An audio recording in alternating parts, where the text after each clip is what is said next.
कि हम दूसरों को कैसे कह सकते हैं कि हम सच्चे मुस्लिम हैं? क्यों नहीं कह सकते? आप सच्चे मुस्लिम नहीं हैं?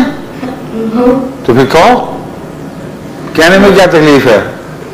लेकिन मेरा सवाल है, ये दूसरों को कैसे कह सकते हैं कि हम सच्चे मुस्लिम हैं? इसी तरह कि हम सच्चे मुस्लिम हैं उस तरह कह सकते हैं, और किस तरह कह सकते हैं? टेढ़े होकर तो नहीं कहना, जिस तरह खड़े हो उसी तरह खड़े होकर कहो हम सच्चे मुस्लिम हैं। हम सच्चे मुस्लिम हैं। हाँ बस फिर ठीक है।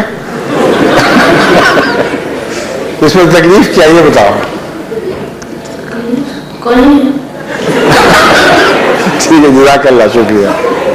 जब वो इनकार करेगा कोई तो फिर बहस शुरू हो जाएगी, फिर तुम बताना कि वो क्यों नहीं तुम क्यों हो, सारी लंबी बात फिर बाद में चलेगी। कहने में तो कोई हर्ज नहीं, खड़े होकर जरूरत से कहा करो। और मेरा